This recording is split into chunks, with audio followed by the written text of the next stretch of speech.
Welcome to the Deep Dive. Today, we're getting into Jim Rohn's new life.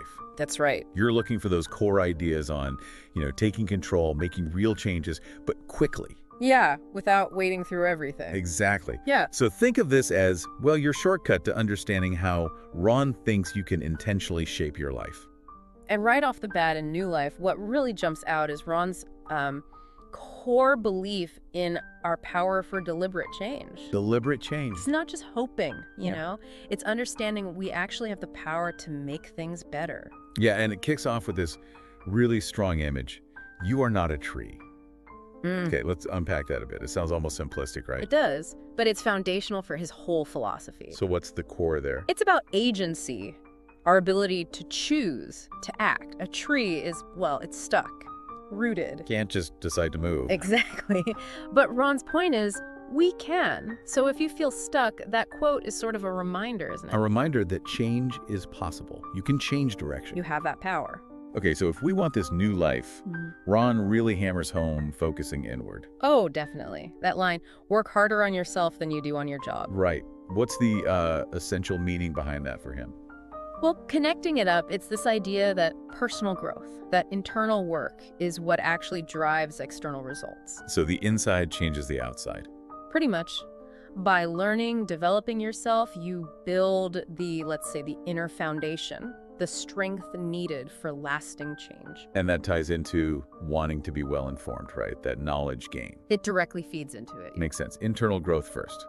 And a massive part of that, Ron says, is radical responsibility. Oh, that's huge. No more blaming. Yeah, how do we really own our lives? The good bits, the bad bits. It's tough sometimes. It is. But Ron's view is clear. Blaming just keeps you trapped. Taking responsibility, even when things are genuinely hard. Which they can be. Of course. But taking responsibility, that's what empowers you. It lets you find solutions, move forward. It puts you back in the driver's seat. Taking the reins. Okay.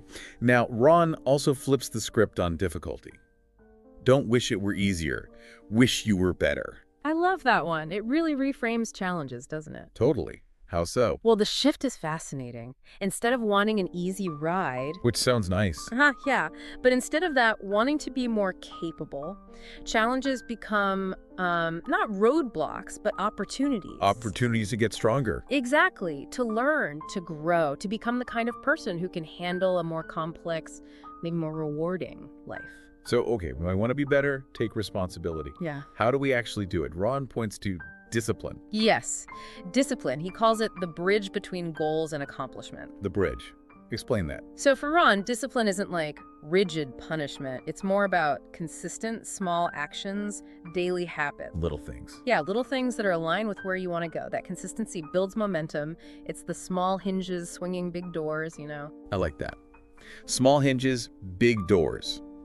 And this whole process, the growth, the responsibility, the discipline it has to start somewhere, right? Absolutely. It starts with a decision. Change begins with a decision. That feels like the real ignition point. It really is. That decisive moment is the catalyst. It's when you go from just wanting things to be different. Which is passive. Right, to actively committing to making them different. It's like drawing a line, saying, okay, this is the new way. That's the spark. That firm decision gives you the initial power for the transformation. Got it.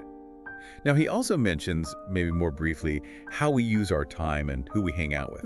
Time and associations, vital pieces. How do they fit into building this new life? Well, if you think about it, your time, that's your main resource, isn't it? So investing it wisely in learning, in growth, that's key. Makes sense. And the people around you, they influence your thinking, your habits, maybe more than we realize. So choose wisely. Choose both your time use and your circle intentionally. Make sure they support the changes you're trying to make. Right. So pulling all these threads together, what's the absolute core takeaway from Jim Rohn's new life that you should really hold on to? I think the central message is fundamentally the power to create a genuinely new life. No. It's yours. It rests within you. It's internal. It is. It comes down to making those conscious choices, really prioritizing your own development, accepting that radical responsibility we talked about, and then consistently applying the discipline, those daily actions needed to actually reach your goals. Powerful stuff. Okay. So for a final thought to leave you with, Yeah. think about one area, just one, in your life right now where you feel a bit stuck, like that tree. Okay. what's one small, decisive action, doesn't have to be huge, but one step you could take, maybe even today, to start planting yourself in, let's say, more fertile ground? Good question to ponder. Something to think about. That's our deep dive into Jim Rohn for today. Thanks for tuning in.